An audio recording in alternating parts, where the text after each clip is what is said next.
Hi, my name is Frank. It's Friday. That means it's time to kick back, relax, and talk music.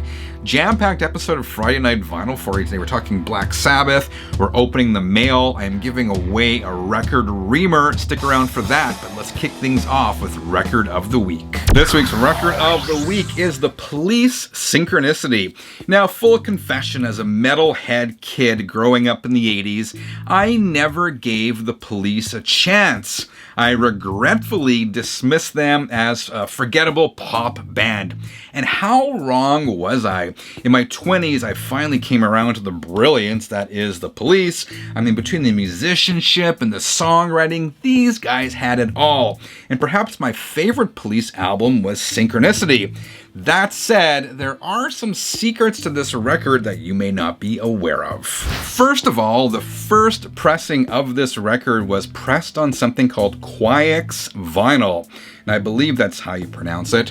And this was a special vinyl formulation that was colored with dye rather than the more commonly used carbon black, and supposedly that made it sound better. So how can you tell if you have one of these Quiex pressings? Well, I will show you. This looks like a regular old black record, right?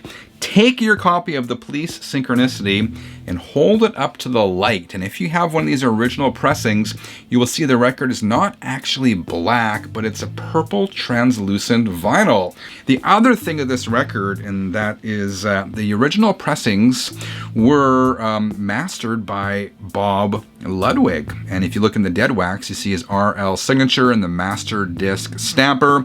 Of course, Bob is one of the best mastering engineers of all time. One other interesting thing about this album is that the original cover artwork was available in 36 variations with different arrangements and color stripes showing different photographs of the band members. So I went over to my record shelves and I pulled out my copies of Police Synchronicity. I did not realize it, but I actually have 3 copies, and wouldn't you believe it, all of them have the exact same album cover, same photographs, same colors. So what are the chances that with 36 variations, all 3 of mine are exactly the same? That is this week's Record of the Week, the Police Synchronicity. Before I get to the contest, I wanted to quickly show you this. I picked this up.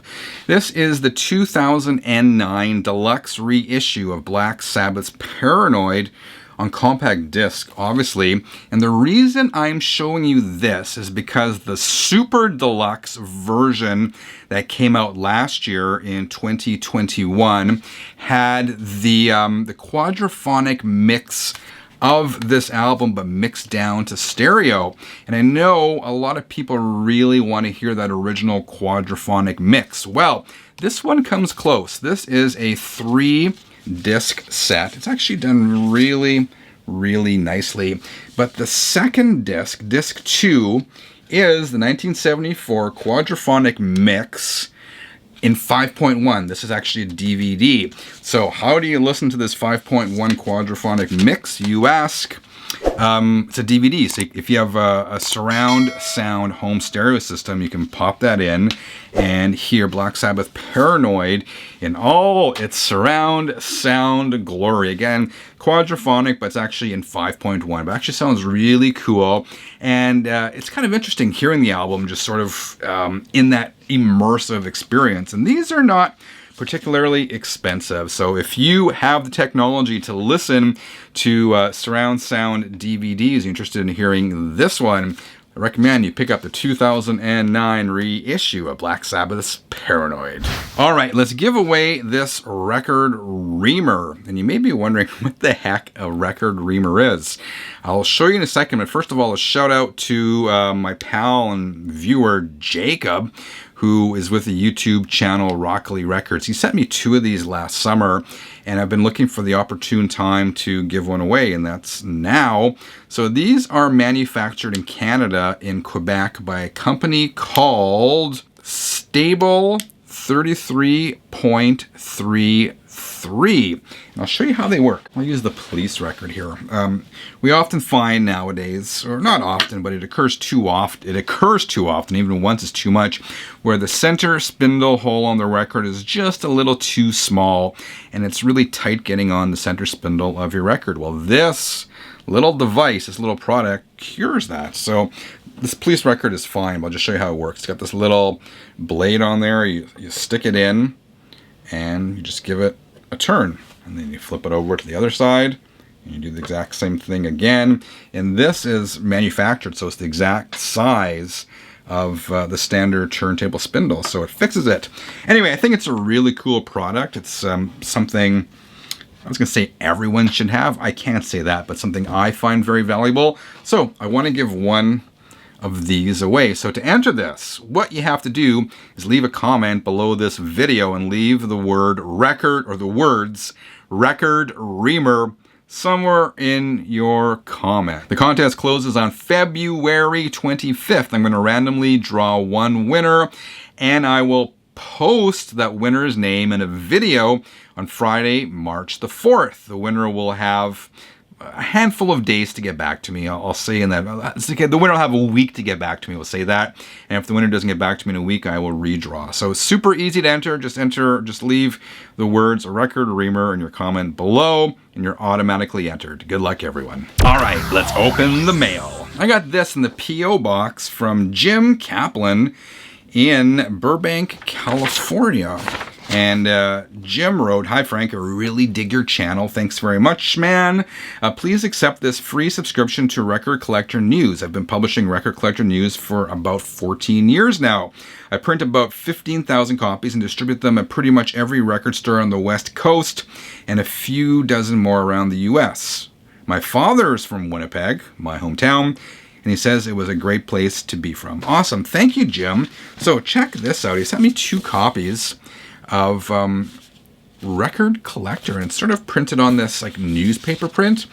And man, I miss the days of free music magazines. We used to have a bunch here, or at least a few here, and over the years they sort of just kind of went away. Just print media, right? The money just wasn't there. But obviously not an issue with this magazine. It's chock full of ads, and it's a really good read. This one has a story on the 45th anniversary of the Kiss Destroyer reissue. They came out several months back. It's funny, this is 1970s photo of Paul, and he's got more hair now than he did they did back in the 70s.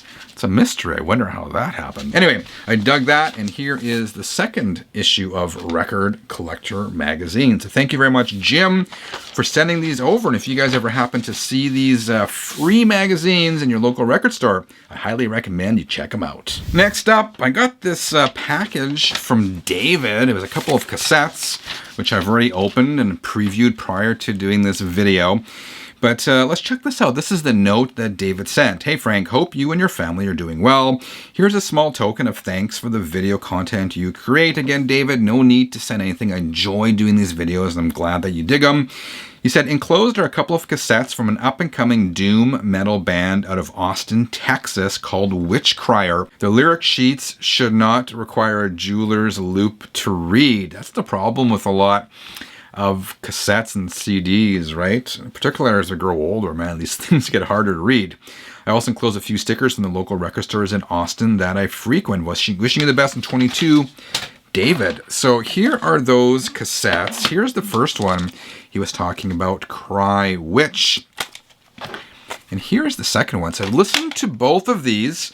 So like many doom bands, Witchcrier wear their influences on their sleeves. Sabbath is obviously a big influence, but that's not a bad thing. I mean, the guitars are tuned down and sludgy, and the riffs are sometimes plodding. I mean, it's far from being a Black Sabbath ripoff, though. Looking at their website, as their influences, they also cite Deep Purple, Uriah Heep, Witchfinder General, Saint Vitus.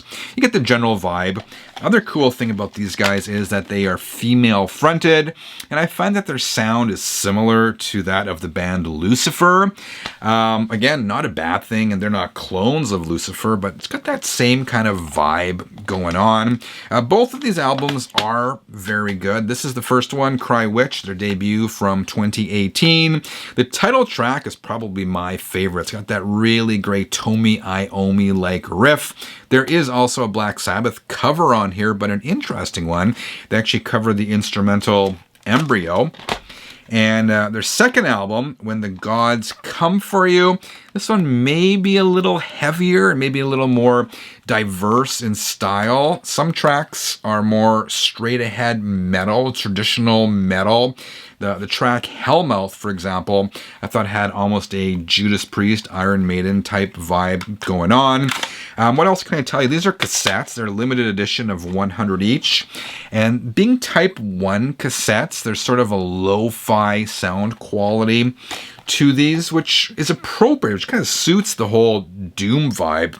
I thought if you go to their Bandcamp, this is available on compact disc, vinyl, and cassette. And if you want to preview them, they're also all over the streaming services. So, David, thank you very much for sending this over. I've been really digging these two Witch Crier albums. I've heard them a few times, and they will be in steady rotation here in the music room. Cheers, man. Much appreciated. All right, 33ers, that is today's Friday update. Let me know what you thought in the comments below. Remember to enter my giveaway for the Record Reamer. Hope you have a great rest of the weekend. I'll be back again on Sunday. Until then, keep on spinning.